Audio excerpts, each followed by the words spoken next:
आखिर क्यों स्वयं भगवान शिव को अदालत में होना पड़ा हाजिर? ऐसी आखिर क्या वजह थी? और फिर जज के साथ आखिर ऐसा क्या हुआ जो सबके होश उड़ गए? आप देख रहे हैं मंदिर दर्शन। हमारे चैनल में आपका स्वागत है। अगर अभी तक आपने हमारे चैनल को सब्सक्राइब नहीं किया तो देर किस बात, चैनल को सब्सक्राइब करें और बेल आइकन जरूर दबाएं ताकि ऐसी ही खास लेटेस्ट अपडेटेड वीडियोस आपको जानने और सुनने को मिलती रहें। दोस्तों, आज की इस वीडियो में हम किसी मंदिर का जिक्र नहीं करेंगे, लेकिन आज हम भगवान शिव और उनके भक्त से जुड़ी एक सच्ची घटना आपको सुनाने जा रहे हैं जो आपको सुननी चाहिए। दोस्तों, यूं तो आपने इंसानों को अदालत में जाते हुए सुना होगा, लेकिन क्या आपने भगवान शिव को अदालत में आते हुए कभी देखा है?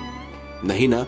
ये चमत्कार से कम नहीं, ये घटना घटी थी 40 साल पहले, जब वृंदावन में एक संत रहा करता था जो रोज भगवान शिव की नित्य पूजा करता और शिवलिंग पर हमेशा जलाभिषेक करता और वहां की मिट्टी को तिलक के रूप में लगाकर वापस लौटाता। लेकिन कभी भी वो मंदिर के अंदर नहीं जाते थे। वहां आसपास के सभी लोग उन्हें जज साहब कहकर पुकारते थे। एक दफा एक व्यक्ति ने वहीं के पुरोहित से पूछा कि उन्हें सब जज साहब कहकर क्यों बुलाते हैं। तब पुरोहित ने उन्हें वो सच्ची घटना बताई।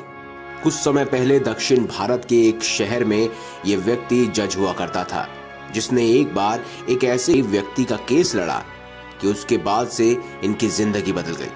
दरअसल दोस्तों, बात ये है कि ये जिस शहर में रहते थे उस शहर से सटा हुआ एक गांव था जहां भोला नाम का एक व्यक्ति रहता था।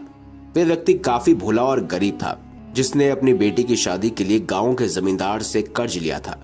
और जब भोला ने ब्याज सहित उन पैसों को चुकाने के लिए जमींदार के पास गया तो जमींदार ने उसे एक कागज में हस्ताक्षर करवा लिए। उसमें लिखा था कि भोला सारे पैसे ब्याज सहित चुका दिया है। जिसके बाद जमींदार ने कहा कि भोला, इस कागज को ध्यान से पढ़ लो। लेकिन भोला तो अनपढ़ था, इसीलिए उसने कहा, जो भी हो मेरे भोलेनाथ जाने। ऐसा सुनकर जमींदार के मन में लालच आ गया। उसे लगा कि ये तो अनपढ़ है, अभी कागज बदल देता हूँ। उसने धोखे से कागज को बदल दिया और फिर कुछ समय बाद भोले के खिलाफ अदालत में केस दर्ज करा दिया कि भोला ने अब तक कर्ज के पैसे नहीं चुकाए।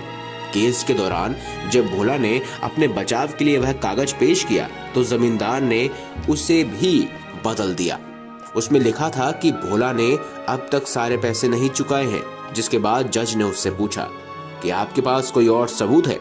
तो उसने कहा कि नहीं, जब मैं पैसे दे रहा था तो वहां कोई मौजूद नहीं था सिवाय मेरे भोलेनाथ के। तब अदालत ने भोलेनाथ को अदालत में पेश होने की इच्छा जताई।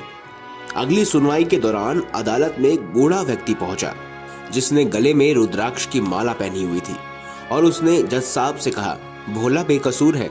जज ने सबूत मांगा तो बूढ़ा व्यक्ति का कहना था कि जमींदार के कमरे के तीसरे कवर्ट में फाइल नंबर 12 में भोला के बेकसूर होने के सबूत है। जब इसकी छानबीन की गई तो पता चला कि यह वाकई सच था। उस व्यक्ति का नाम भोलेनाथ था। जिसके बाद जज ने भोला से पूछा कि यह बूढ़ा व्यक्ति कौन है। तो भोला ने उसे सारी बात बताई। जिसके बाद जज सच्चाई सुनकर और सच्चाई को जानकर हक्का बक्का रह गया और पछतावे में आकर संत की जिंदगी जीने लगा।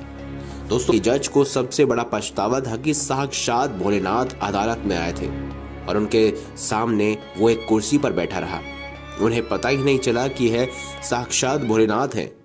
तब जज ने इस पछतावे की वजह से संत की जिंदगी जीना शुरू कर दी।